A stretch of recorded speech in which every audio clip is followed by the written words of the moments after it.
Backdrop in the room tonight at Fort Myer was decidedly military, but the backdrop for the president's speech tonight across this country was different. This is a presidency in peril, a presidency under investigation, a president abandoned by many top U.S. business leaders.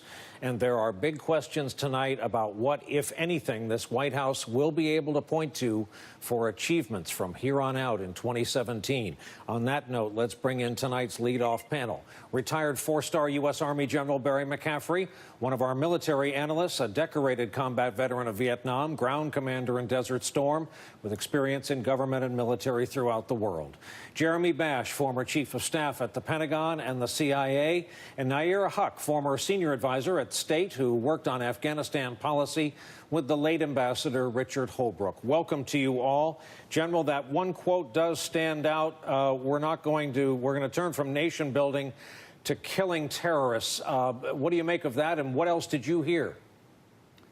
Well, you know, I actually think it was an excellent presentation given the disastrous situation we're in Afghanistan. So I think, you know, he was thoughtful. A lot of people made much ado about the fact he read a speech. That was a victory of common sense, Madison, Tillerson, H.R. McMaster, Kelly over the Bannon faction. So I thought conditions-based made sense. I thought the new putting leverage on Pakistan using India as a threat is a new sort of tricky option that he's going to consider. I thought it was excellent, and I think, you know, in the coming months, we'll have to see what happens. But the bottom line is you can't create a democratic state in Afghanistan. You can have a disaster if you withdraw. So I think, given the situation, not bad.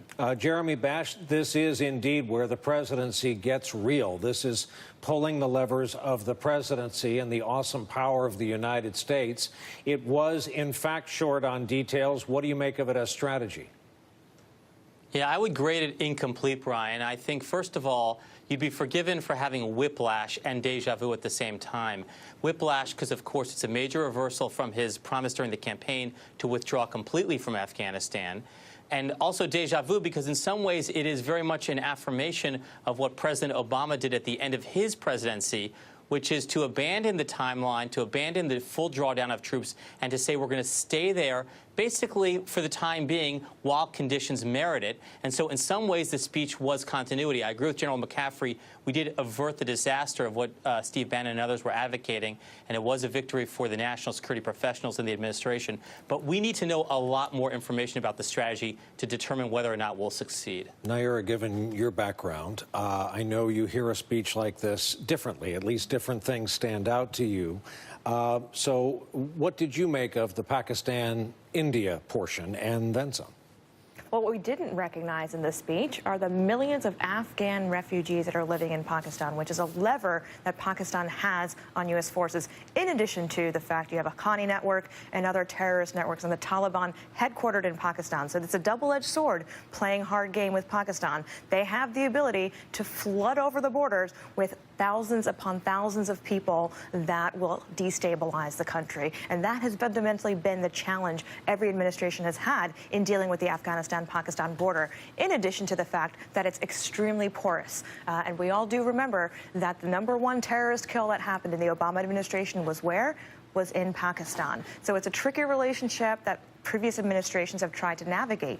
The other tricky relationship, the one that didn't get mentioned at all and hasn't been mentioned by this president in general, is the one with Russia. The Russians have a long history in Afghanistan since the 1980s, which is going back to U.S. involvement with the CIA. The Russians are supporting the Taliban in the north. A lot of the U.S. losses are now because the Russians have come back in and are starting to play territorial games. This regional diplomacy and regional strategy has to be something that Donald Trump considers. Unfortunately, he's gutted the State Department. He has completely disempowered Tillerson, anybody in the Foreign Service, and anybody with history and expertise in the region and the politics and dynamics. So to say that Afghanistan is going to be a long-term diplomatic political play, when frankly President Trump is considered poison around the world at the G20 and any of the diplomatic tables, not sure how he's going to meet any of these goals of bringing countries together to support Afghanistan. And last point, If we haven't created a state in Afghanistan for 16 years to hand over to the Afghan National Security Forces, not sure what this speech tells us that we're going to do in the next couple of years that will allow the United States to bring its troops home. General McCaffrey, that was a powerful presentation.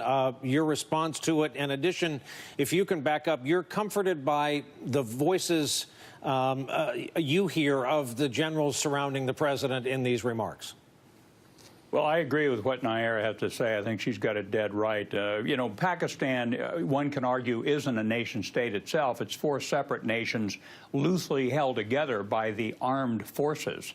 But I always thought we've overstated Pakistan as a safe haven. The problem inside Afghanistan is a lack of a unitary government. It's a terrible civil war, religious and factional, between Uzbeks, Hazaras, Pashtuns.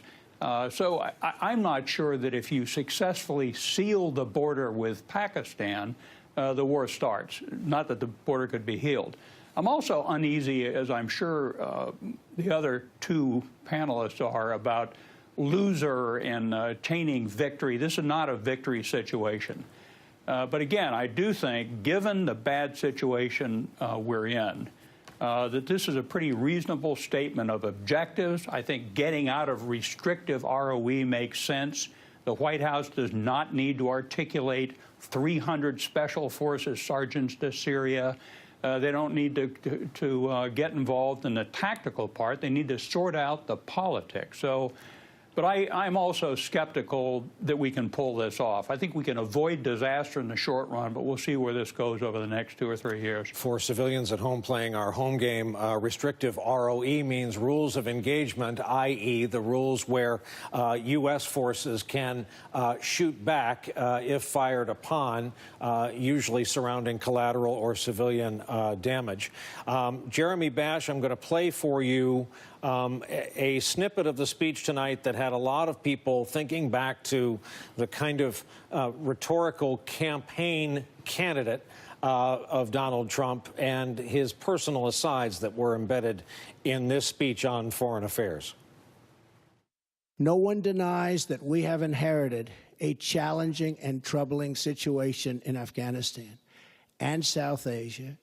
But we do not have the luxury of going back in time and making different or better decisions. When I became president, I was given a bad and very complex hand. But I fully knew what I was getting into, big and intricate problems. But one way or another, these problems will be solved. I'm a problem solver. Terrorists who slaughter innocent people will find no glory in this life or the next. They are nothing but thugs and criminals and predators and, that's right, losers. So, Jeremy, in the snippets we've played tonight, he's a guy who usually follows his instinct. He's a problem solver, dealt a bad hand. Unusual to hear first-person references in a speech of this backdrop and subject matter. Yeah, and what I worry about, Brian, is that there is somewhat of an oversimplification. You know, I was dealt a bad hand, and I'm going to fix it, or I have a secret plan, or I know the number of troops, but I'm not going to tell anybody. And I think there's a real problem with that. After all, in Afghanistan, as General McCaffrey and Nayyera know well, we are part of a 39-member NATO-led coalition. It is inconceivable that we will deploy troops there, tell the Afghan government the number, tell 39 other nations the number and the composition, but not tell the American people. That doesn't make much sense. I'm not sure it makes us safer. The president has erected this straw man of we don't telegraph our moves. Well, in some ways, you do have to telegraph to our friends as well as our adversaries our commitment to Afghanistan over the long term. Nayyera, we invoked Richard Holbrooke, one of the more celebrated diplomats of his time, dating back to the Vietnam War. He's been gone just a few years. Controversial guy, had his fans and detractors. But to pick up on a point you made about the State Department, since the day of Richard Holbrooke, what has happened to the State Department, the structure that would normally go to work as one of the prongs the president talked about tonight diplomatically? We no longer are able to, in the United States government, use all of the tools in the toolbox. That's usually the phrase. Usually you lead with your diplomatic efforts in a country and have the threat of military might and support push forward those negotiations. Under Richard Holbrooke, Ambassador Holbrooke, there had been an effort to negotiate with the Taliban to find an end and peace to the war, to have a declaration and end the fighting. The idea that we can kill our way to victory is not possible. Without that structure in place at the State Department, that entire team of negotiators has been disbanded. You do not have ambassadors to hundreds of countries in the world right now. Hundreds. Dozens. Okay. Hundreds of people have not been given their positions or been confirmed yet. So you don't have that layer of information and intel and activity that can actually help our military resolve this war in a diplomatic fashion. We have no standing ambassador as of yet, I'm told, to India, for example. And that's not quite the State Department that Richard Holbrooke left behind. Our great thanks to our leadoff panel tonight, General Barry McCaffrey, Jeremy Bash, Nayyera Huck. Thank you all. And